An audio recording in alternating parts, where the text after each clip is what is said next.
समझिए जरा सा, एक ये प्रश्न है, ये क्वेश्चन है कि किस तरीके के ऑर्बिटल हाइब्रिडाइजेशन में यूज किए जाते हैं। पहला है half filled orbital, full field orbital, vacant orbital या ऑर्बिटल ऑफ सिमिलर एनर्जी। बताइए, कोई बताना चाहेगा? बताइए आयुषी जी, क्या लगता है आपको? Half field. तो बेटा एक तो ये आंसर आया हाफ फील्ड। हाँ बोलो बेटा। ऑर्बिटल ऑफ सिमिलर एनर्जी, एक ये आंसर आया। चलिए और बताइए, और कोई कुछ बोलना चाहता है? ऑर्बिटल ऑफ सिमिलर एनर्जी, ठीक है, और बताइए। Similar energy. तो बेटा इसका सही जवाब है ए, बी, सी, डी। सारे के सारे सही। अगर ये स्टेटमेंट में आएगा तो चारों स्टेटमेंट इसमें सही है, क्योंकि आपने देखा है इलेक्ट्रॉन जंप करके जाता है फुल फिल्ड ऑर्बिटल से वेकेंट ऑर्बिटल में, है ना। तो फुल फिल्ड वेकेंट हो गया, जाता वेकेंट में, फिर बाद में हाफ फिल्ड हो जाता है। और सिमिलर एनर्जी के तो सबसे अच्छा भाई सही ऑप्शन है, वो तो वैसे ही सब लोगों को मानना है ना। तो कौन कौन से ऑर्बिटल यूज होंगे, तो ये क्वेश्चन है, ऐसा क्वेश्चन आ चुका है बेटा। अगर फिर से आ जाए तो अब आप आराम से सॉल्व कर सकते हैं। तो half field, full field, vacant and orbital of similar energy. एक और टर्म होता है कैटिनेशन प्रॉपर्टी। अपने ही जैसे एटम के साथ जुड़ करके लॉन्ग चेन बनाने की टेंडेंसी। क्या मतलब होता है कैटिनेशन प्रॉपर्टी का? अपने ही जैसे एटम के साथ जुड़ करके लॉन्ग चेन बनाने की टेंडेंसी, इसी को कहते हैं कैटिनेशन प्रॉपर्टी। ठीक है, क्या आप लोग ये लिख लेंगे? लिखना है तो लिख लीजिए कि अपने ही जैसे एटम के साथ जुड़ करके लॉन्ग चेन बनाने की टेंडेंसी, इसी को कहते हैं हम लोग कैटिनेशन प्रॉपर्टी। तो एक तो ये टर्म हो गया कैटिनेशन प्रॉपर्टी। दूसरा, इधर देखिए, अच्छा ये पूछ लिया जाता है ऑर्डर वाइज अरेंज करिए, कैटिनेशन प्रॉपर्टी के ऑर्डर वाइज अरेंज करिए। तो सबसे ज़्यादा बेटा कार्बन है, फिर सल्फर है, फिर फॉस्फोरस है, फिर सिलिकॉन है, फिर नाइट्रोजन, देन ऑक्सीजन। तो ये ऑर्डर हो जाएगा कैटिनेशन प्रॉपर्टी का। अब हम लोग बेटा पढ़ने जा रहे हैं, नेक्स्ट हेडिंग है, इधर देखो, अब इसे समझो। हम लोग पढ़ने जा रहे हैं रेजोनेंस। क्या होता है रेजोनेंस? बेटा सुनो, रेजोनेंस क्या होता है। जैसे देखिए मैं इसी एरिया में घूम रहा हूँ भाई, मैं इसी एरिया में घूमूंगा ना, ताकि कैमरे की रेंज में मैं बना रहा हूँ। तो ये देखिए इस एरिया में ही मैं घूम रहा हूँ, समझे। और आप क्या है, आप अपनी अपनी बेंच पे बैठे हुए हैं, आप अपनी जगह पे अपनी सीट पे बैठे हुए हैं, ठीक। तो बेटा जो आप अपनी जगह पे बैठे हुए, आप फिक्स हो, तो आपको बोलेंगे लोकेलाइज्ड। क्या बोलेंगे? और मैं घूम रहा हूँ, मैं चल फिर रहा हूँ, हिल डुल रहा हूँ, मैं थोड़ा थोड़ा एक जगह से, देखिए इस स्टाइल से इस स्टाइल पे आ गए, इस स्टाइल से इस स्टाइल पे आ गए, धीरे से इधर आ गए, समझे। तो हम एक जगह नहीं हैं, हम दूसरी जगह भी जा रहे हैं। इसको बोलते हैं डी लोकेलाइज्ड। क्या बोलते हैं?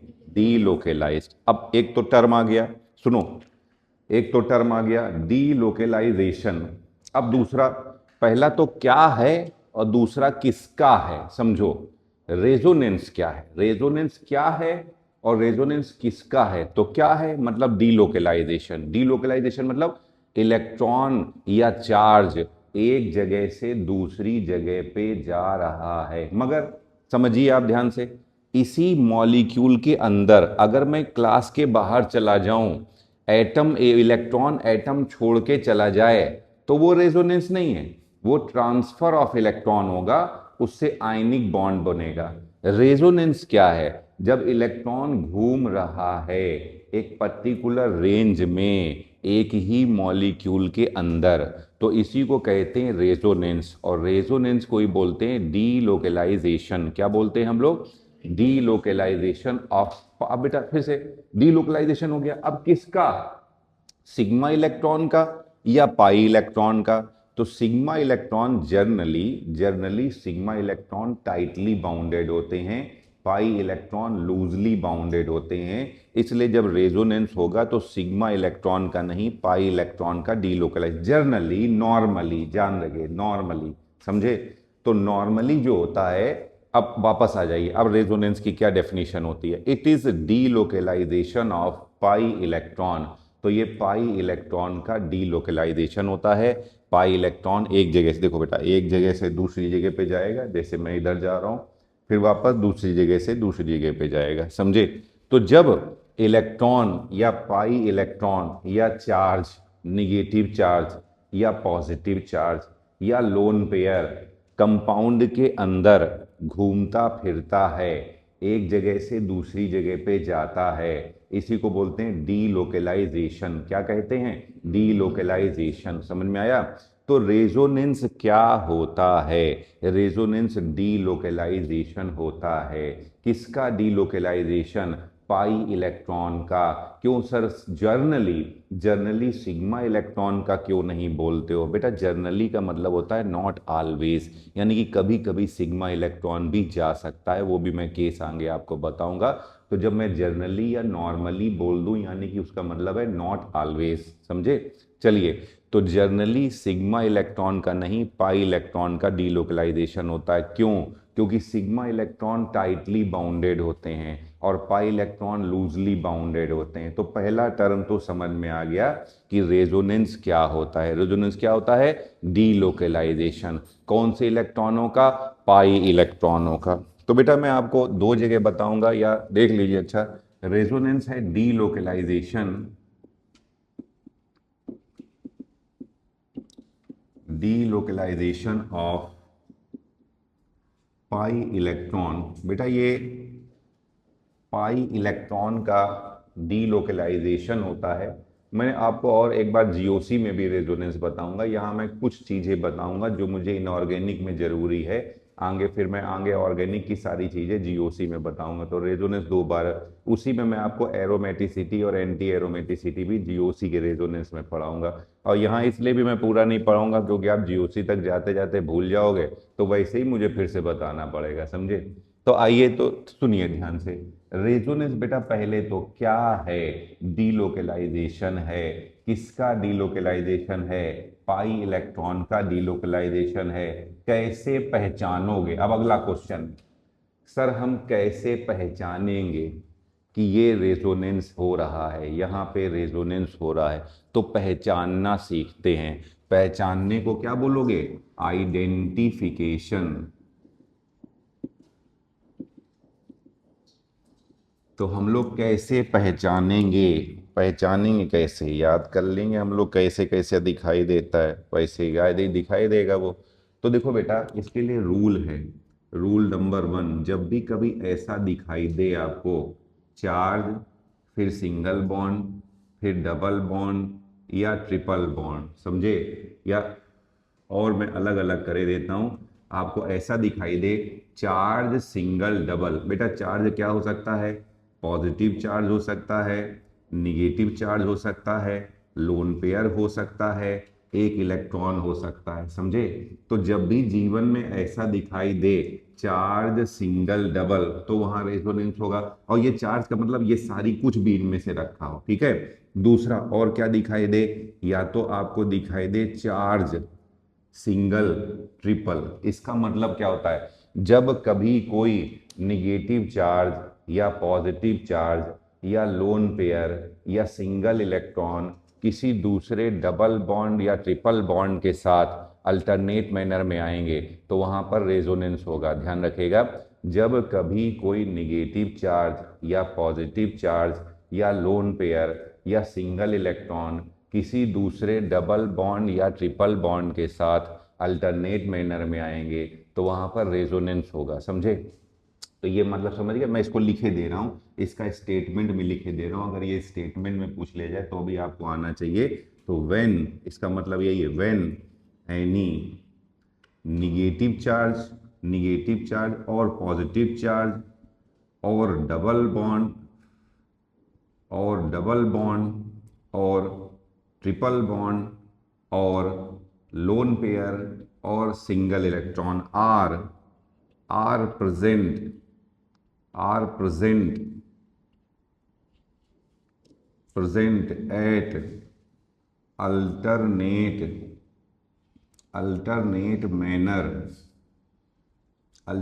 Manner with other double bond और ट्रिपल बॉन्ड, दूसरे डबल बॉन्ड या ट्रिपल बॉन्ड के साथ कोई अल्टरनेट मैनर में आ रहा हो तो वहां पर रेजोनेंस पाया जाएगा। देन रेजोनेंस, तब रेजोनेंस वहां पर पाया जाएगा, प्रेजेंट होगा। समझे बेटा? तो ये बताया था, देखिए 4 सिंगल डबल हो या 4 सिंगल ट्रिपल हो और तीसरा आगे क्या होगा, तो यानी कि और हो सकता है, देखिए डबल सिंगल डबल ऐसा दिखाई देगा तो रेजोनेंस होगा, या फिर आपको ऐसा दिखाई दे ट्रिपल सिंगल ट्रिपल तो रेजोनेंस होगा। अगर आपको ऐसा दिखाई दे ट्रिपल डबल ट्रिपल तो रेजोनेंस होगा। सुनो बेटा, एक तो ये जर्नल है, मैंने आपसे क्या कहा है, रेजोनेंस में क्या होता है आप समझिए। भाई अगर मैं बोलता हूं, आप रेजोनेंस ना एक ऐसा टर्म है बेटा, समझो इसको। अगर मैंने बोला गेम एक टर्म है, तो सोचो गेम क्या होता है। कई तरीके के सर गेम होते हैं, क्रिकेट होता है, फुटबॉल होता है, खो खो होता है, कबड्डी होता है, हॉकी होता है, मोबाइल गेम वो टेम्पल रन भी होता है, और एक और बहुत ज़्यादा फेमस है बच्चों में, वो नहीं जिसमें छोटा सा है, रो ब्लॉक्स भी एक काफ़ी ज़्यादा फेमस है। मतलब रो ब्लॉक्स भी छोटे बच्चों में या कुछ बच्चों में चलने वाला बहुत बढ़िया गेम है ना, बहुत बच्चे उसे पसंद करते हैं। और इसके अलावा और फिर पीसी गेम भी होते हैं, कंप्यूटर गेम भी होते हैं, है ना, कंप्यूटर गेम्स भी होते हैं, ये सारे के सारे। और पता नहीं कितने तरीके के गेम, वो नहीं एक वो बाहुबली मूवी में नहीं दूसरे आते थे किट किट किट टिक टिक टिक करके बोलते थे, वो पता नहीं कौन कौन से गेम खेलते हो, है ना, पत्थर मारने वाला गेम खेलते हो। तो बेटा गेम मतलब गेम क्या है, गेम हर वो प्रोसेस जिससे आप एंटरटेन करते हैं प्लस अपने स्किल्स का। भाई अच्छा मान लो आप गेम खेल रहे हो, अगर आप अच्छे से गेम खेलोगे तो सामने वाले को गोली मार दोगे, नहीं खेलोगे तो वो तुम्हें गोली मार देगा, खत्म बात है कि नहीं। तो अगर आप अपने स्किल्स का यूज करके उसका रिजल्ट अपने हिसाब से चेंज कर सकते हैं, है कि नहीं, तो उसी को तो क्या कहते हैं, गेम कहते हैं। वैसे ही रेजोनेंस है। रेजोनेंस क्या है, जब इलेक्ट्रॉन मॉलिक्यूल के अंदर एक जगह से दूसरी, बस इतनी बात ध्यान रखो, जब इलेक्ट्रॉन या लोन पेयर या चार्ज मॉलिक्यूल के अंदर एक जगह से दूसरी जगह पे जाएगा, इसी को कहते हैं रेजोनेंस। तो यानी कि रेजोनेंस के लिए 2 चीजें होनी चाहिए, एक तो होना चाहिए इलेक्ट्रॉन। अब बेटा एक बात बताओ, मैं यहाँ पे जा रहा हूँ क्योंकि यहाँ खाली जगह है, मान लो यहाँ दीवार बना दी जाए, तो क्या भैया इतनी थोड़ी ना पावर है कि मैं दीवार के आर पार निकल जाऊंगा, ऐसे ट्रांसपेरेंट एकदम मैं आर पार ऐसा निकलूंगा, वो वाली पावर तो है नहीं ना। नहीं, बढ़िया आराम से जाते शाम को जा करके निकाल लेते, क्या जरूरत थी पढ़ाने की, क्यों भाई, है कि नहीं, ट्रांसपेरेंसी आ जाती, पूरी पावर होती ना, सीधे जब पता होता यहाँ पे रखे हैं और धीरे से जा करके उठा लेते 1-2 सोने की ईंटें।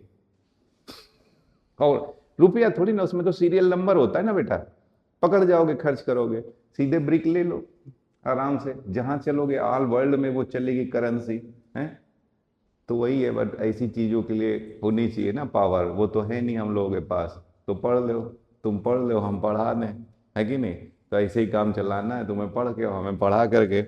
तो आओ बेटा, तो मैं क्या कह रहा हूं, रेजोनेंस के लिए क्या होना चाहिए, एक तो होना चाहिए इलेक्ट्रॉन, दूसरी होनी चाहिए खाली जगह। खाली जगह को क्या बोलोगे, खाली जगह को बोलेंगे वेकेंट ऑर्बिटल। क्या बोलेंगे, वेकेंट ऑर्बिटल। तो देखो बेटा और कैसे हो सकता है, ये आ गया नंबर 6।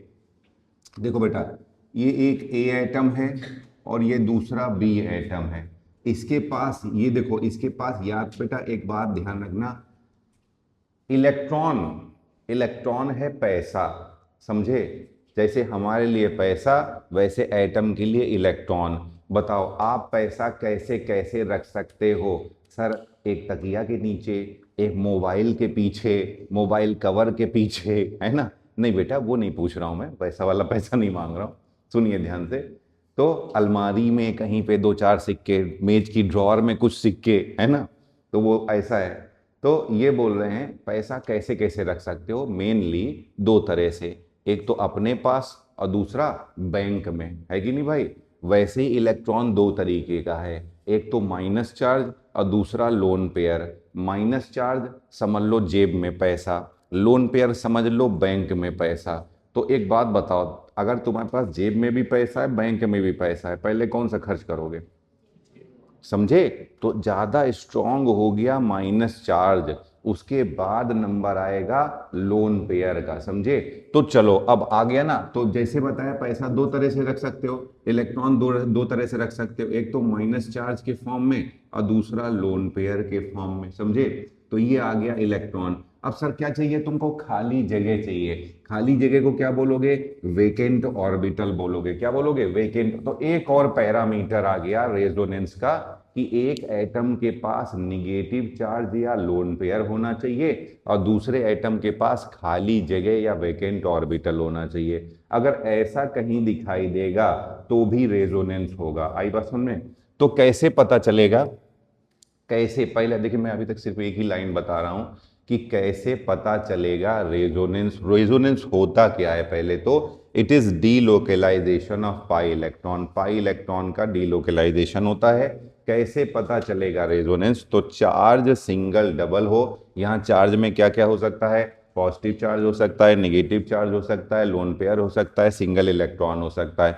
चार सिंगल डबल हो या चार सिंगल ट्रिपल हो तो रेजोनेंस होगा, डबल सिंगल डबल हो तो रेजोनेंस होगा, ट्रिपल सिंगल ट्रिपल हो तो रेजोनेंस होगा, ट्रिपल डबल ट्रिपल हो तो रेजोनेंस होगा। तो इसके लिए एक स्टेटमेंट लिख दिया है, जब कभी कोई चार्ज निगेटिव चार्ज या पॉजिटिव चार्ज या एक इलेक्ट्रॉन या एक लोन पेयर किसी दूसरे सिंगल बॉन्ड या डबल बॉन्ड के साथ अल्टरनेट मैनर में आ जाएगा तो वहां पर रेजोनेंस होगा, समझे। अब इसके अलावा नेक्स्ट देखिए यहां पर, और इसके अलावा एक ये भी फॉर्म होता है रेजोनेंस का कि बोल रहे हैं भैया यहाँ निगेटिव चार्ज है या लोन पेयर है, एक एटम के पास निगेटिव चार्ज हो या लोन पेयर हो और दूसरे एटम के पास वेकेंट ऑर्बिटल हो।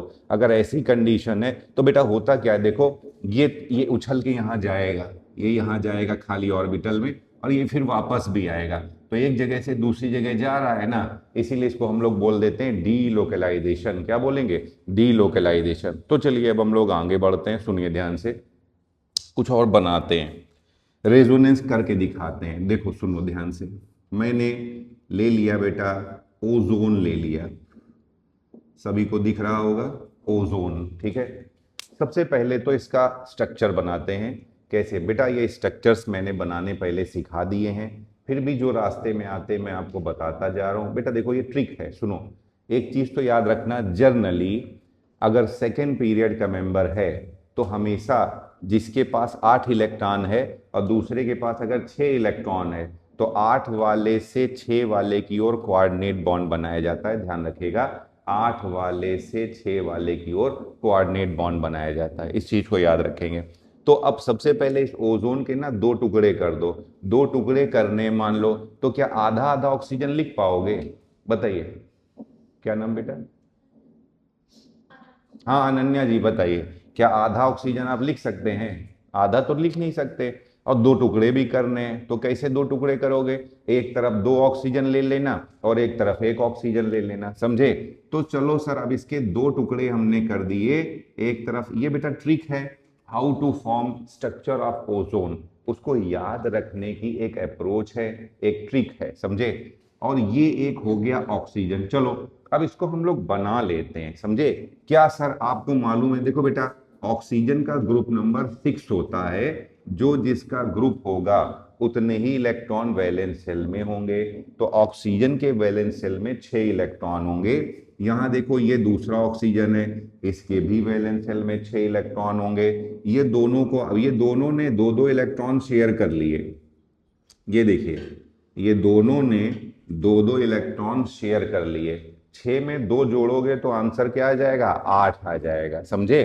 तो बेटा यहाँ 6 थे, अब कितने हो गए, 8 हो गए यहाँ पे। और ये देखिए सामने ये क्या है, इसके ऊपर कितने इलेक्ट्रॉन हैं, 6 इलेक्ट्रॉन है। मैंने रूल क्या बताया है, याद रखिएगा हमेशा 8 वाले से 6 वाले की ओर कोऑर्डिनेट बॉन्ड बनाया जाता है। तो बेटा ये कोऑर्डिनेट बॉन्ड आ जाएगा। बेटा सुनो ध्यान से, कोऑर्डिनेट बॉन्ड में एक इलेक्ट्रॉन देता है, दूसरा इलेक्ट्रॉन पेयर लेता है। जो इलेक्ट्रॉन पेयर डोनेट करता है उसके ऊपर प्लस चार्ज आ जाएगा, जो इलेक्ट्रॉन पेयर रिसीव करेगा उसके ऊपर माइनस चार्ज आ जाएगा। ये एक्चुअल चार्जेस नहीं होते हैं, ये फॉर्मल चार्जेस होते हैं। तो इसका अब स्ट्रक्चर यहाँ से पता चलता है कि जो इलेक्ट्रॉन पेयर दे रहा है उसके ऊपर प्लस चार्ज आ रहा है, ये देखिए, और जो इलेक्ट्रॉन पेयर ले रहा है उसके ऊपर माइनस चार्ज आ रहा है। अब इसको देखिए ध्यान से, सुनो बेटा, अब देखो, अब इसको हमें देखना है। क्या सर कुछ खास बात दिख रही है? देखो बेटा यहाँ पे ये निगेटिव चार्ज है, ये सिंगल बॉन्ड है, ये डबल बॉन्ड है। क्या ये इससे मैच कर रहा है सर? चार्ज सिंगल डबल से मैच कर रहा है? तो हाँ, यहाँ पे ये कंडीशन मैच कर रही है, यानी कि यहाँ पे रेजोनेंस हो जाएगा। यहाँ पे क्या मैच कर रहा है? चार्ज सिंगल डबल मैच कर रहा है। निगेटिव चार्ज डबल बॉन्ड के साथ अल्टरनेट मैनर में आ रहा है, चार सिंगल डबल की कंडीशन मैच कर रही है। तो अब यहाँ पर हम निगेटिव चार्ज का रेजोनेंस कराएंगे। ये आपको सीखना होगा, रेजोनेंस कराना आना चाहिए। इसका जो मेथड है उसको आपको लोग फॉलो करना पड़ेगा, क्योंकि इससे ये भी क्वेश्चन आ जाता है कि यहाँ पर टोटल कितने रेजोनेटिंग स्ट्रक्चर मिलेंगे। अगर ऐसा क्वेश्चन आए तो आप इसे भी सॉल्व कर सकते हैं। तो देखो बच्चों, यहाँ देखो कैसे करते हैं निगेटिव चार्ज का रेजोनेंस, ये याद कर लेना मेथड क्या है, या सीख लीजिए। ये निगेटिव चार्ज के इलेक्ट्रॉन यहाँ आकर के डबल बॉन्ड बनाएंगे। मैं रिपीट कर रहा हूँ, ये निगेटिव चार्ज के इलेक्ट्रॉन यहाँ आकर के डबल बॉन्ड बनाएंगे। इसके रिपल्सन से ये इलेक्ट्रॉन यहाँ आ जाएगा निगेटिव चार्ज के फॉर्म में। ध्यान रखिएगा, ये निगेटिव चार्ज के इलेक्ट्रॉन यहाँ आकर के डबल बॉन्ड बनाएंगे। इसके रिपल्सन से ये यहाँ आ जाएगा माइनस चार्ज के फॉर्म में। तो इसका दूसरा रेजोनेटिंग स्ट्रक्चर मिल जाएगा। यहाँ माइनस चार्ज आ जाएगा और यहाँ पे प्लस चार्ज आ जाएगा। ये देखिए, ये जो है इसको बोल देंगे रेजोनेटिंग स्ट्रक्चर 1, और ये जो दूसरा मिल रहा है इसको बोल देंगे रेजोनेटिंग स्ट्रक्चर 2। ये जो दो मिल रहे हैं इनको रेजोनेटिंग स्ट्रक्चर बोलते हैं। ये एक्चुअल स्ट्रक्चर नहीं होते हैं। पहले तो ये रेजोनेटिंग स्ट्रक्चर हैं, they are not actual structure. ये कैसे हैं? They are hypothetical. ये कैसे हैं? हाइपोथेटिकल है, ठीक है। तो बेटा देखो, ये इसी को रेजोनेटिंग स्ट्रक्चर बोलते हैं। इनको ही हम लोग कैनोनिकल स्ट्रक्चर भी कहते हैं, या इन्हीं को हम लोग अनप्रिटर्ब्ड स्ट्रक्चर भी कहते हैं। इन्हीं को हम लोग कहते हैं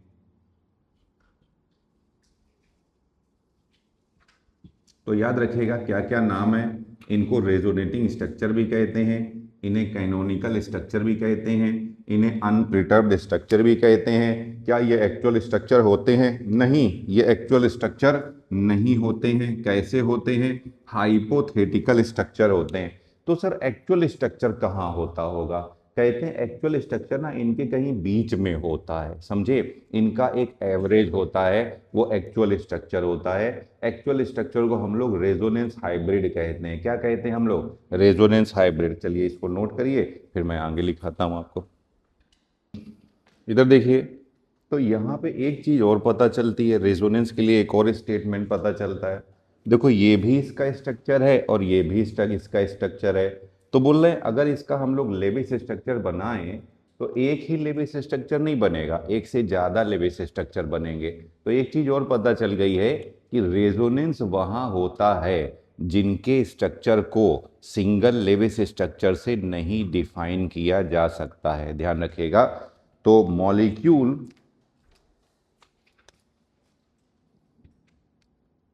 या रेजोनेंस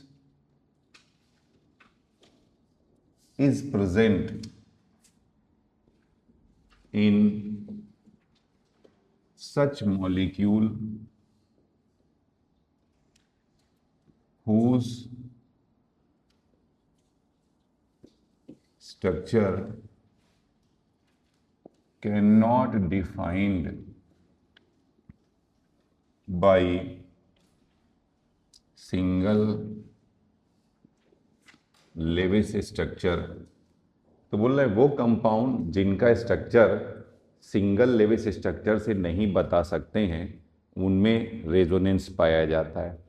एक तो ये बात पता चल गई। अभी बताया बेटा ये एक्चुअल स्ट्रक्चर नहीं होते हैं, एक्चुअल स्ट्रक्चर को रेजोनेंस हाइब्रिड कहते हैं।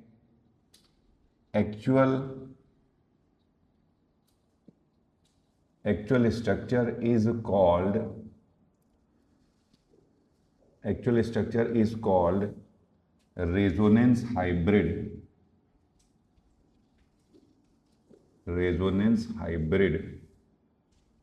और कह रहे हैं यही रेजोनेटिंग स्ट्रक्चर के बीच में कहीं होता है, समझे।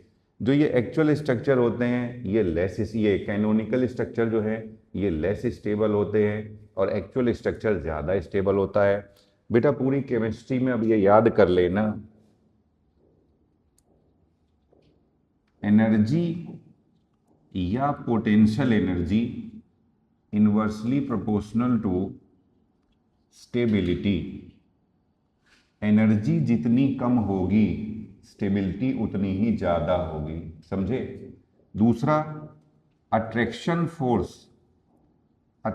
Force directly proportional to stability and repulsion force inversely proportional to. Attraction force बढ़ेगा तो स्टेबिलिटी बढ़ेगी, रिपल्सन फोर्स बढ़ेगा तो स्टेबिलिटी घटेगी। समझ में आई बात। तो ये चीज ध्यान रखिएगा कि अट्रैक्शन फोर्स ज्यादा होगा तो स्टेबिलिटी बढ़ेगी, रिपल्सन फोर्स बढ़ेगा तो स्टेबिलिटी घटेगी।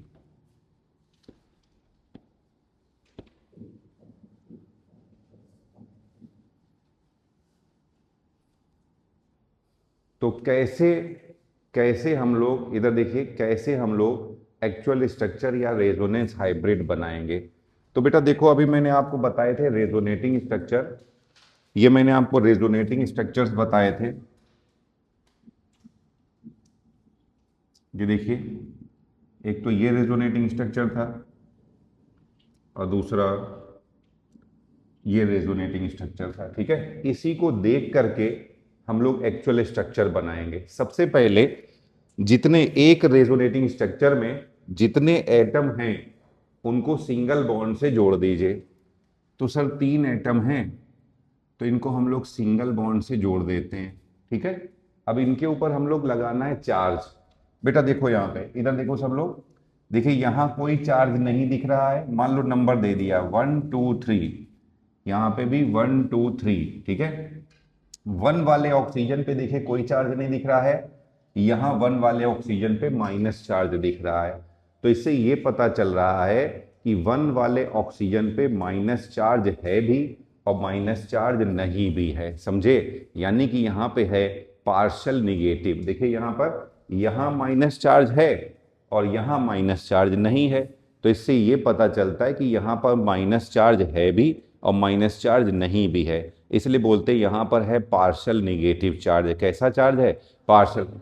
यहाँ पे भी नंबर करे दे रहे हैं, ये देखिए 1 2 3, तो यहाँ पे आ जाएगा पार्शियल निगेटिव चार्ज। अब दूसरा देखो बेटा, यहाँ पे भी प्लस चार्ज है और यहाँ पे भी प्लस चार्ज है, यानी कि 2 वाले ऑक्सीजन पे पूरा का पूरा पॉजिटिव चार्ज है, तो यहाँ हमने पॉजिटिव लगा दिया। अब यहाँ देखिए ये देखिए यहाँ पे भी माइनस चार्ज है और यहाँ पे कैसा चार्ज है? 0 चार्ज, कोई चार्ज नहीं है। तो यानी कि 3 वाले ऑक्सीजन पे निगेटिव चार्ज है भी और निगेटिव चार्ज नहीं भी है, इसलिए यहाँ पर है पार्शियल निगेटिव। कैसा चार्ज है यहाँ पर? Partial negative. तो यहाँ पे चार्ज आ जाएगा पार्शियल निगेटिव। अब बेटा हम लोग पाई बॉन्ड लगाने जा रहे हैं, डबल बॉन्ड लगाने जा रहे हैं। देखिए यहाँ डबल बॉन्ड है, यहाँ सिंगल बॉन्ड है। सेम देखिए यहाँ 1 2 के बीच में, यहाँ देख लीजिए 1 2 के बीच में डबल बॉन्ड दिखाई दे रहा है, यहाँ 1 2 के बीच में सिंगल बॉन्ड दिखाई दे रहा है। इससे ये पता चलता है कि ये 1 और 2 वाले ऑक्सीजन के बीच में ना ही पूरी तरीके से सिंगल बॉन्ड है और ना ही पूरी तरीके से डबल बॉन्ड है, इसलिए यहाँ पर पार्शियल डबल बॉन्ड है। कैसा डबल बॉन्ड है?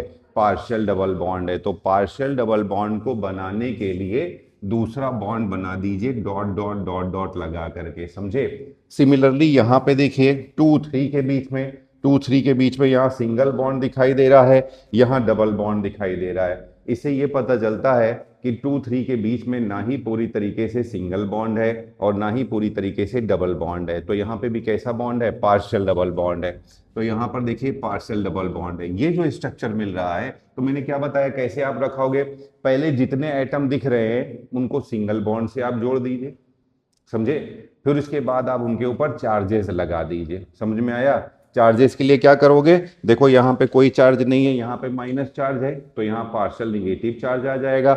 यहाँ पूरा पूरा प्लस है तो प्लस लगा देना, यहाँ की निगेटिव चार्ज है, यहाँ पे जीरो चार्ज है तो यहाँ पे भी पार्शियल निगेटिव चार्ज है। तो पहले चार्ज लगा देना फिर बॉन्ड लगा देना। यहाँ देखिए यहाँ डबल बॉन्ड है, यहाँ सिंगल बॉन्ड है, तो इससे पता चलता है यहाँ डबल बॉन्ड और सिंगल बॉन्ड के बीच का है, पार्शियल डबल बॉन्ड है। यहाँ सिंगल बॉन्ड है, यहाँ डबल बॉन्ड है, तो इससे ये पता चलता है यहाँ डबल बॉन्ड और सिंगल बॉन्ड के बीच का है, तो यहाँ पे भी कैसा बॉन्ड है, पार्शियल डबल बॉन्ड है।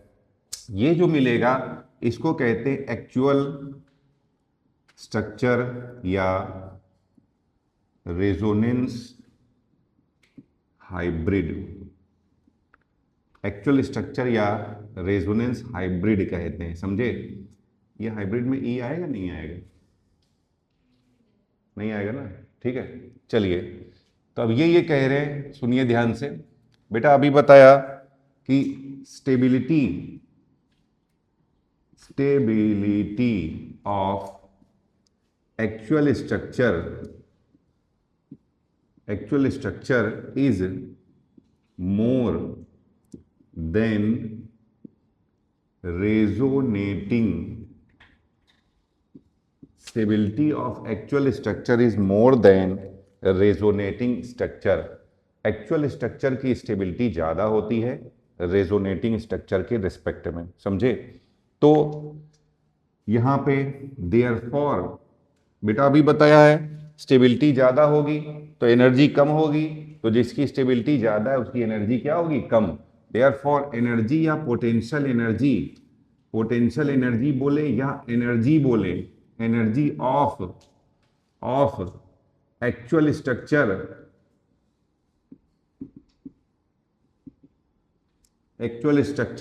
Is less than resonating structure.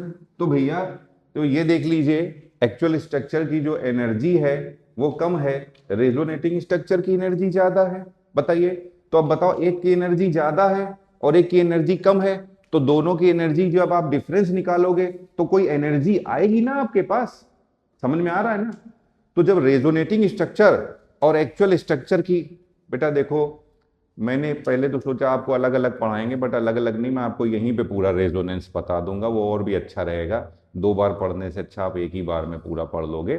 तो मैं जो जीओसी का एरोमेटिसिटी वाला पार्ट है ना, वो जो जितना आप रेजोनेंस का पार्ट है सारा मैं यहीं खत्म कर दूंगा। थोड़ा समय जरूर ज्यादा लगेगा मगर मुझे तो पढ़ाना ही है आपको, चाहे मैं यहाँ पढ़ाऊँ चाहे अगला चैप्टर ही मेरा जीओसी है। वैसे इसके बाद अगला चैप्टर मैं आपको जीओसी पढ़ाने वाला हूँ, समझे।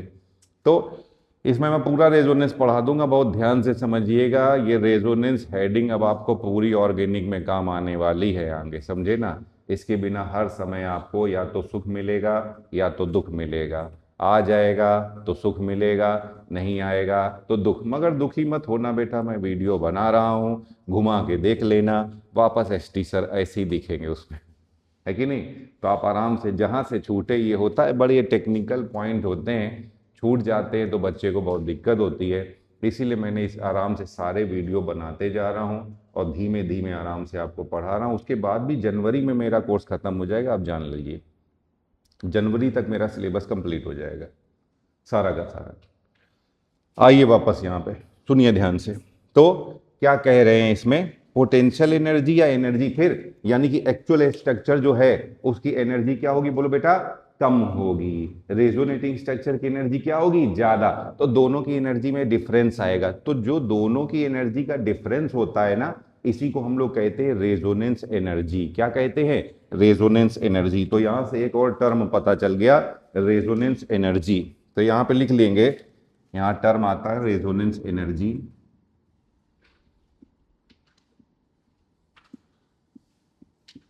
तो यहां पे कह रहे हैं कि difference between the energy energy of resonating structure and actual structure is called is resonance energy. तो रेजोनेंस एनर्जी की एक तो ये डेफिनेशन है, सुनिए, या फिर सुनो बेटा सुनो, रेजोनेंस, सुनिए ध्यान से, अरे इधर देखो, रेजोनेंस क्या आप जानते हैं? रेजोनेंस जब होता है तो स्टेबिलिटी बढ़ती है। क्या ये मालूम है आपको? रेजोनेंस जब होता है तो स्टेबिलिटी बढ़ती है। और यहीं से रेजोनेंस एनर्जी की दूसरी डेफिनेशन भी हमें पता चलती है कि क्या है रेजोनेंस एनर्जी, और ये भी पता चलेगा कि क्यों रेजोनेंस से स्टेबिलिटी बढ़ती है। बेटा सुनो, रेजोनेंस में देखिए ये जो चार्ज है, देखो बेटा ये चार्ज, ये पहले कूद करके यहां आ रहा है, फिर कूद करके यहां जा रहा है। मैं ही हूं यहां से यहां जा रहा हूं, समझे, और यहां से यहां जा रहा हूं। तो आपके रिस्पेक्ट में मैं ज्यादा वर्क कर रहा हूं तो मैं ज्यादा एनर्जी खर्च कर रहा हूं, तो रिलेटिवली मुझे ज्यादा थकावट होनी चाहिए, बट कभी कभी बच्चे को ज्यादा थकावट हो जाती है, वो बात अलग है, एक्सेप्शनल केसेस है। बट लॉजिकली जो वर्क ज्यादा करेगा वो एनर्जी ज्यादा खर्च करेगा, समझे, जो ज्यादा खर्च करेगा उसकी एनर्जी कम होगी। एनर्जी जितनी कम होगी, देखो बेटा, एनर्जी जितनी कम होगी स्टेबिलिटी उतनी ही ज्यादा होगी। तो बोल रहे हैं ये रूल होता है, सुनिए ध्यान से, ये मैक्सवेल प्रिंसिपल है। मैक्सवेल ने बताया था कि जब कभी कोई चार्ज पार्टिकल किसी इलेक्ट्रिक फील्ड या मैग्नेटिक फील्ड में रन करता है तो वो एनर्जी रिलीज करता है। ध्यान रखिएगा, जब कभी कोई चार्ज पार्टिकल किसी इलेक्ट्रिक फील्ड या मैग्नेटिक फील्ड में रन करता है तो वो एनर्जी रिलीज करता है। और रेजोनेंस में भी तो यही हो रहा है। ये देखिए, कंपाउंड का अपना एक फील्ड है, मॉलिक्यूल का अपना एक फील्ड है, उसमें ये चार्ज रन कर रहा है, कोई निगेटिव चार्ज रन कर रहा है, पॉजिटिव चार्ज रन कर रहा है, पाई इलेक्ट्रॉन रन कर रहा है। तो जब ये रन करेगा तो एनर्जी रिलीज करेगा, समझे। इसी रिलीज्ड एनर्जी को बोलते हैं रेजोनेंस एनर्जी। क्या बोलेंगे? Resonance energy. तो पता चलता है कि जब भी रेजोनेंस होगा तो एक एनर्जी रिलीज होगी, इसी रिलीज्ड एनर्जी को क्या कहते हैं? रेजोनेंस एनर्जी बोलते हैं, समझे। अब जितनी ज्यादा सोचो, जितनी ज्यादा एनर्जी रिलीज हो जाएगी स्टेबिलिटी भी उतनी ही ज्यादा होगी। तो क्या मैं बोल सकता हूं रेजोनेंस एनर्जी जितनी ज्यादा होगी स्टेबिलिटी भी उतनी ही ज्यादा होगी। तो बोल रहे हैं दूसरा इसकी डेफिनेशन है रेजोनेंस एनर्जी की, energy released during resonance, energy released during resonance is called resonance energy. Resonance में रिलीज होने वाली एनर्जी को हम लोग रेजोनेंस एनर्जी कहते हैं, समझे। रेजोनेंस एनर्जी जितनी ज्यादा होगी, रेजोनेंस एनर्जी जितनी ज्यादा होगी स्टेबिलिटी भी उतनी ही ज्यादा होगी। ध्यान रखिएगा, रेजोनेंस एनर्जी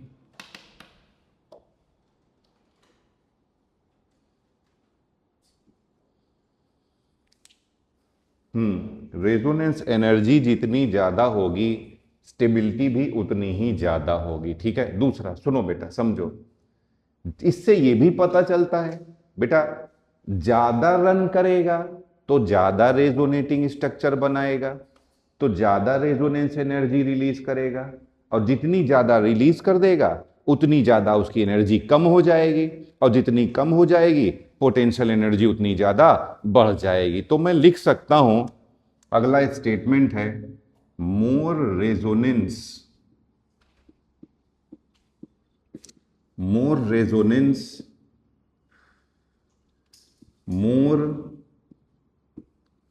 रेजोनेटिंग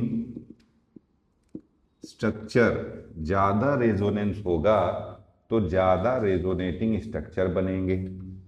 तो बोल रहे हैं मोर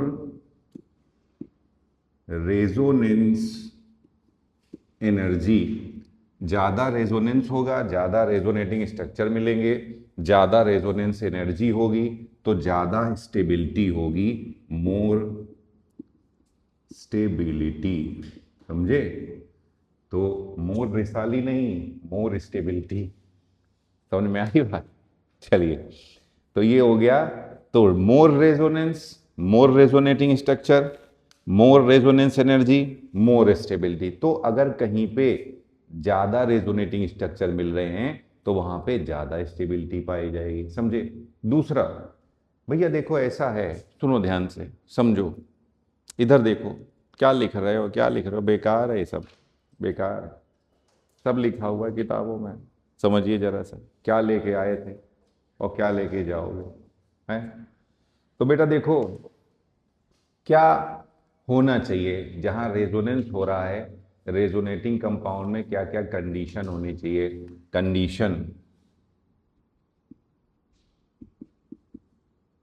कंडीशन फॉर रेजोनेंस, ये लीजिए,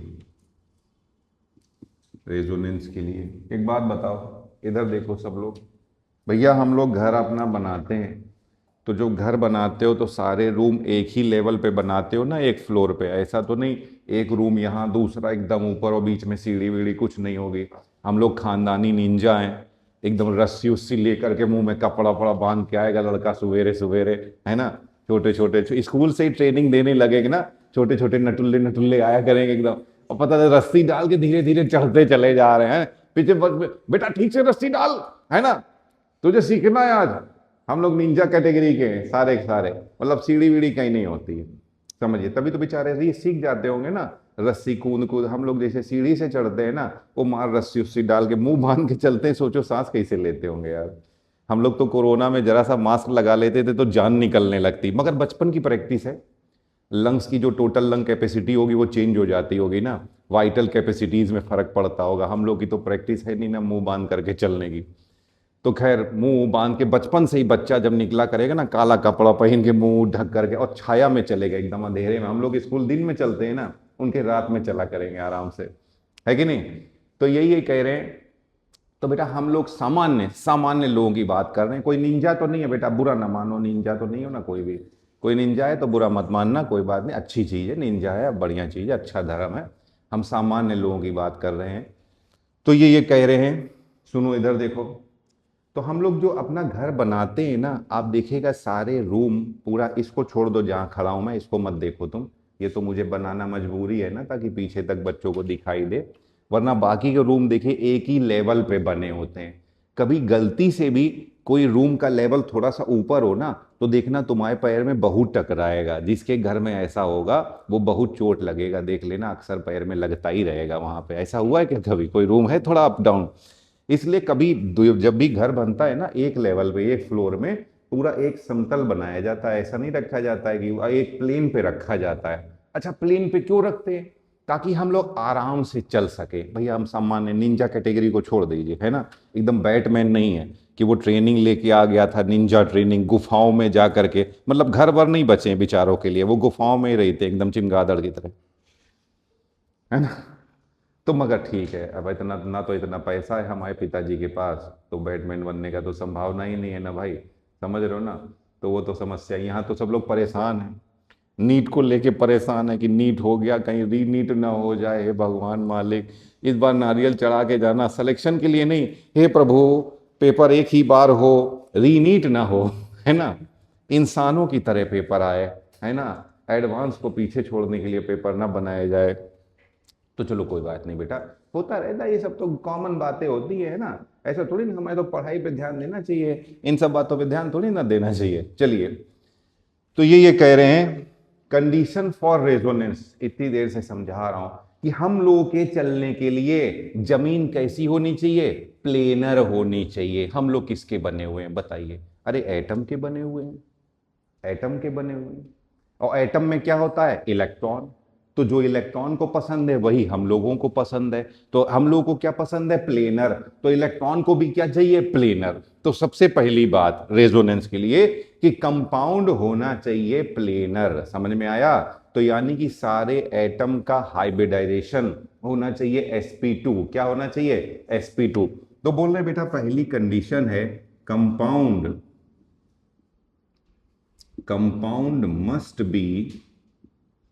मस्ट बी प्लेनर। बहुत आया हुआ क्वेश्चन है कि अगर रेजोनेंस हो रहा है, डिलोकलाइजेशन हो रहा है, तो कंपाउंड कैसा होना चाहिए? कंपाउंड प्लेनर होना चाहिए। देयरफॉर ऑल एटम्स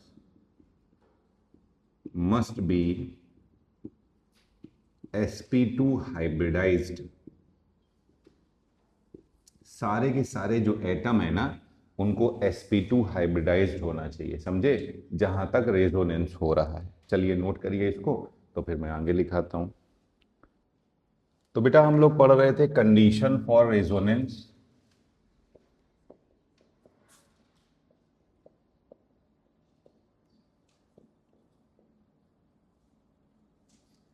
तो यहां सबसे पहला हम लोगों ने देख लिया है कि कंपाउंड को प्लेनर होना चाहिए, यानी कि सारे के सारे जो एटम हैं वो sp2 हाइब्रिडाइज्ड होने चाहिए। ठीक है। अब दूसरा भी देखो बेटा, दूसरा समझिए।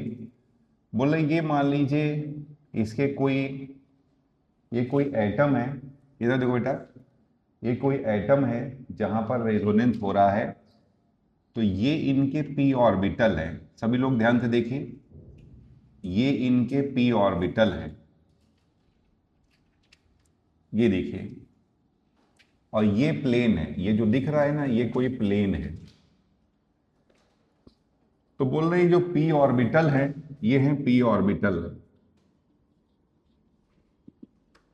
तो जब रेजोनेंस होता है तो जो p ऑर्बिटल है ये प्लेन के परपेंडिकुलर है। बेटा ये अपर लोब है, ये लोअर लोब है।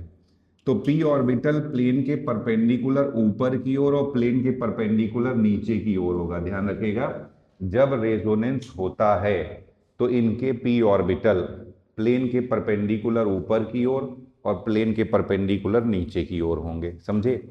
कह रहे हैं ये ऊपर वाले लोब, ये ऊपर वाले लोब ऊपर की ओर से मर्ज होंगे, ये देखिए। और जो नीचे वाले लोब हैं, ये नीचे वाले लोब नीचे की ओर से मर्ज होंगे। ऊपर वाले लोब ऊपर की ओर से मर्ज होंगे और नीचे वाले लोब नीचे की ओर से मर्ज होंगे। और यहां पर एक चैनल बन जाएगा। समझे? इसी चैनल में एक चैनल बन जाता है, इसी में इलेक्ट्रॉन चलेगा, इलेक्ट्रॉन रन करेगा और वहां पे रेजोनेंस होगा। और अच्छे से मैं आपको समझा रहा हूं, बेंजीन का इस तरह से रेजोनेंस हाइब्रिड बना रहे हैं। आप जानते हैं बेंजीन, बेटा देखो बेंजीन की अगर हम लोग बात करें, ये देखिए, तो बेंजीन में ये देखिए इस तरह से ये कार्बन है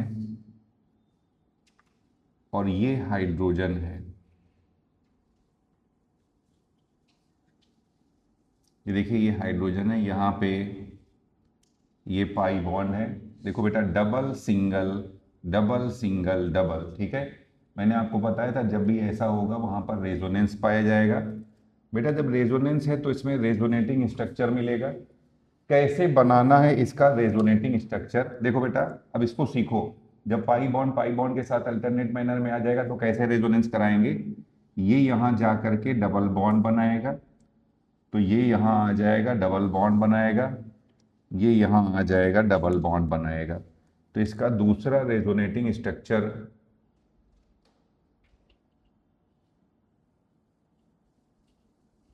ये देखिए, ये इसका दूसरा रेजोनेटिंग स्ट्रक्चर मिलेगा।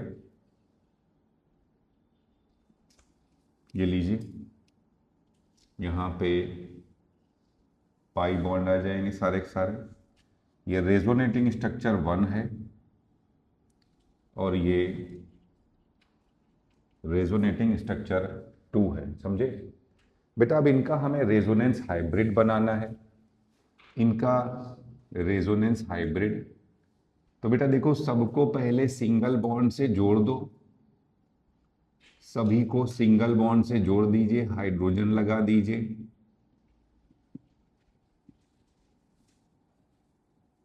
ये लीजिए। अब देखो बेटा, सब लोग देखो, यहां पे डबल बॉन्ड है, नंबर लिख दे रहे हैं 1 2 3 4 5 6। पहले तो देखो, रेजोनेंस कार्बन कार्बन के बीच में ही हो रहा है। कार्बन कार्बन की जो साइकिल है ना, इसे एंडोसाइक्लिक भी बोल सकते हैं, और जो कार्बन हाइड्रोजन बॉन्ड है ना, इसे एक्सोसाइक्लिक भी बोल सकते हैं। साइकिल के बाहर है, समझे, वो साइकिल के अंदर है और ये साइकिल के बाहर है। इधर आओ बेटा, देखो सुनो ध्यान से, पहला चेक करेंगे। तो पहला तो देखो, क्या ये कंडीशन को सेटिस्फाई कर रहा है। देखो बेटा, sigma sigma sigma, 3 sigma, 3 sigma में हाइब्रिडाइजेशन क्या हो जाएगा, sp2। तो देखिए sp2 है, प्लेनर है, और प्रॉपर रेजोनेंस हो रहा है इसमें। रेजोनेंस हाइब्रिड बनाना है। देखो बेटा, 1 और 2 के बीच में यहां डबल बॉन्ड दिखाई दे रहा है। यहां पे देखिए 1 2 3 4 5 6, ये देखिए यहां 1 और 2 के बीच में डबल बॉन्ड दिखाई दे रहा है, यहां 1 और 2 के बीच में सिंगल बॉन्ड दिखाई दे रहा है। इससे ये पता चलता है कि 1 2 के बीच में ना ही पूरी तरीके से डबल बॉन्ड है, ना ही पूरी तरीके से सिंगल बॉन्ड है। यहाँ पे डबल बॉन्ड और सिंगल बॉन्ड के बीच का है, यानी कि यहाँ पे कैसा बॉन्ड पाया जाता है, बोलो बेटा बोलो, पार्शियल डबल बॉन्ड आता है। क्या आ जाएगा, पार्शियल डबल बॉन्ड आ जाएगा। आई बात सुन में। तो देखिए यहाँ पर, तो यहाँ पे पता चल गया पार्शियल डबल बॉन्ड है। इधर आओ बेटा, 2 और 3 के बीच में कैसा बॉन्ड दिखाई दे रहा है, यहाँ पे सिंगल, यहाँ कैसा दिखाई दे रहा है, डबल। तो ओवरऑल यहाँ कैसा आ जाएगा, पार्शियल डबल बॉन्ड। सिमिलरली बोलो बेटा, 3 और 4 के बीच में यहाँ क्या दिख रहा है, डबल, यहाँ क्या दिख रहा है, सिंगल। तो यहाँ कैसा आ जाएगा, पार्शियल डबल बॉन्ड। सिमिलरली क्या हम लोग बोल सकते हैं, सभी कार्बन के बीच में पार्शियल डबल बॉन्ड आ जाएगा। तो हम लोग पार्शियल डबल बॉन्ड के लिए ना इस तरह से पूरा गोला बना देते हैं, समझे। ये इसका रेजोनेंस हाइब्रिड है। मगर इसको इस p ऑर्बिटल के फॉर्म में भी हम लोग एनसीईआरटी में बना हुआ है इसका रेजोनेंस हाइब्रिड, मैं वही बनाने जा रहा हूं।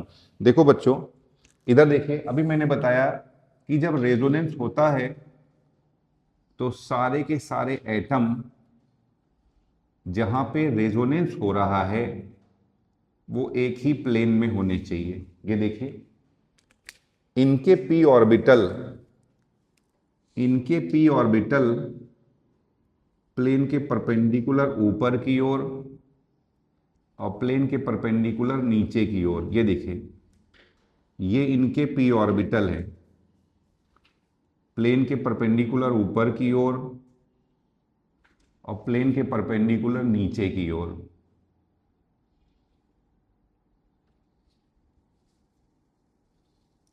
ये इनके p ऑर्बिटल है। क्या मैंने बताया, ऊपर वाले लोब, ऊपर वाले लोब ऊपर के साइड से मर्ज करेंगे,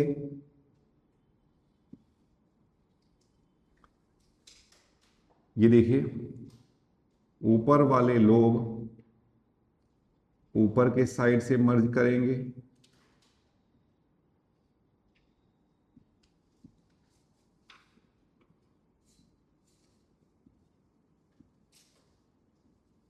इस तरह से, और नीचे वाले लोब नीचे के साइड से मर्ज करेंगे।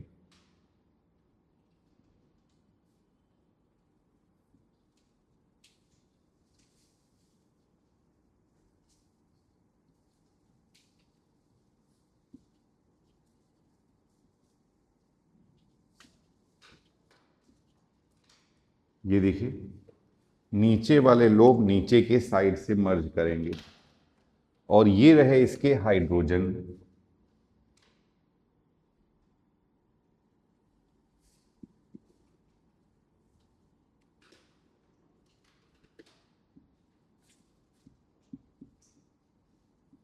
ये भी रेजोनेंस हाइब्रिड ही है, ध्यान रखिएगा। ये भी जो डायग्राम है, ये बेंजीन के रेजोनेंस हाइब्रिड को ही रिप्रेजेंट कर रहा है। तो this is also resonance hybrid of benzene ring. ये भी बेंजीन रिंग का रेजोनेंस हाइब्रिड ही होता है। आई बात समझ में आपको? अब बेटा हमने देख लिया कैसे बनते हैं रेजोनेटिंग स्ट्रक्चर और कैसे बनता है रेजोनेंस हाइब्रिड। अब रेजोनेंस में एक और चीज हमको मालूम होनी चाहिए, वो होता है बॉन्ड ऑर्डर। बॉन्ड ऑर्डर कैसे निकालते हैं हम लोग बॉन्ड ऑर्डर? सुनो बेटा, कैसे निकालेंगे बॉन्ड ऑर्डर? तो बॉन्ड ऑर्डर का फॉर्मूला होता है सीधे कि bond order equals to 1 plus pi by sigma. क्या है भैया यहां पे जो पाई है, pi is the number of pi bond involved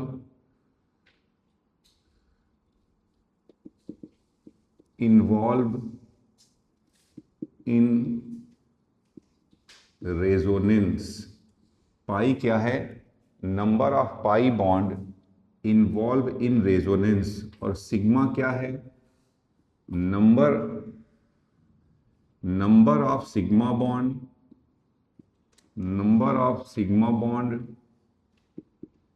involve in resonance. बस सुन लीजिए, यानी कि यहां पाई बॉन्ड और सिग्मा बॉन्ड का वो नंबर बस आप लेंगे जहां रेजोनेंस हो रहा है, वो नंबर नहीं लेंगे जहां रेजोनेंस नहीं हो रहा है। अब देखो बेटा यहां पे काउंट करो, यहां पे देखिए काउंट करिए, यहां कहां कहां रेजोनेंस हो रहा है। तो बेटा ये यहां पे रेजोनेंस हो रहा है ना, तो ये सिग्मा काउंट करेंगे। ये देखिए ये जो सिग्मा है ना, ये काउंट करेंगे। ये जो हाइड्रोजन वाले अभी बताया था एक्सोसाइक्लिक बॉन्ड है कार्बन हाइड्रोजन के, ये इन्वॉल्व नहीं होंगे। तो इस क्वेश्चन को समझिएगा, अगर क्वेश्चन में पूछा जा रहा है कि कितने बॉन्ड रेजोनेंस में इन्वॉल्व हो रहे हैं, कितने सिग्मा बॉन्ड बेंजीन में, कितने सिग्मा बॉन्ड रेजोनेंस में इन्वॉल्व हो रहे हैं, तो 6 आंसर है। कितने पाई बॉन्ड रेजोनेंस में इन्वॉल्व हो रहे हैं?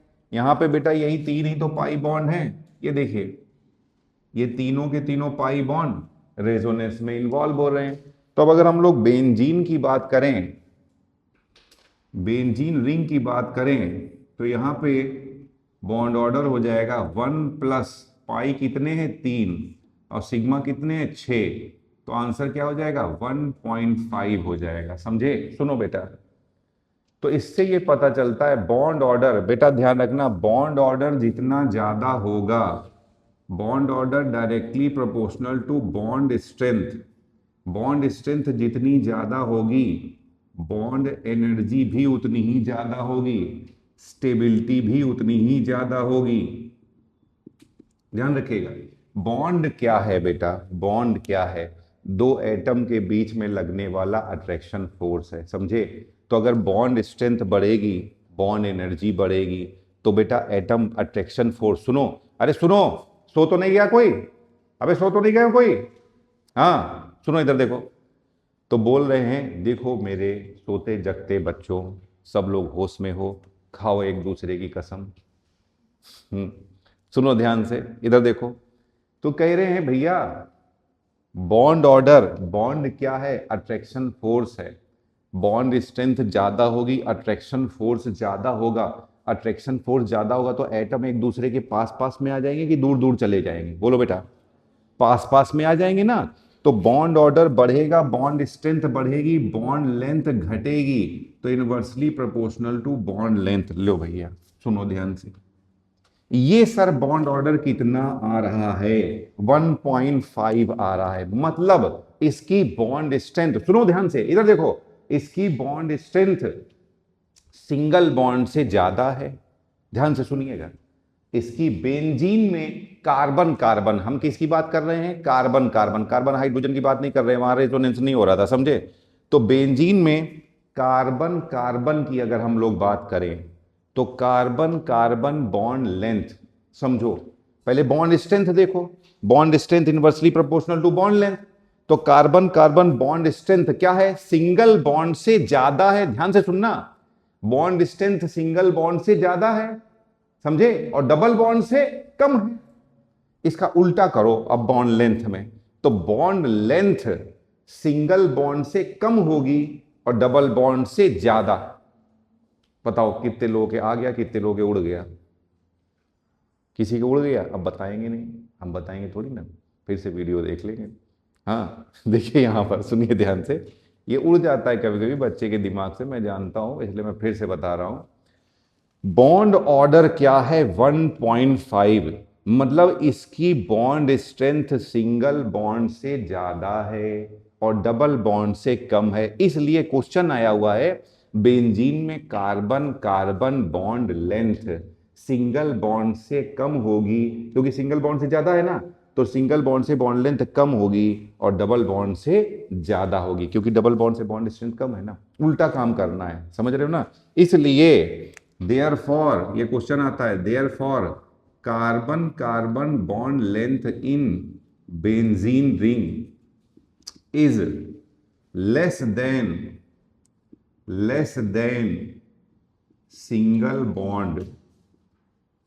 single bond but more than double bond. Single bond से कम है और डबल बॉन्ड से ज्यादा है। ठीक है बेटा, अब यहीं पे क्या हम लोग ओजोन में भी निकाल सकते हैं? अभी बताया था बेटा, ओजोन का ये स्ट्रक्चर आ रहा था, तो यहाँ पे भी हम लोग बॉन्ड ऑर्डर निकाल, बेटा इधर देखो यहाँ पे भी बॉन्ड ऑर्डर निकाल सकते हैं।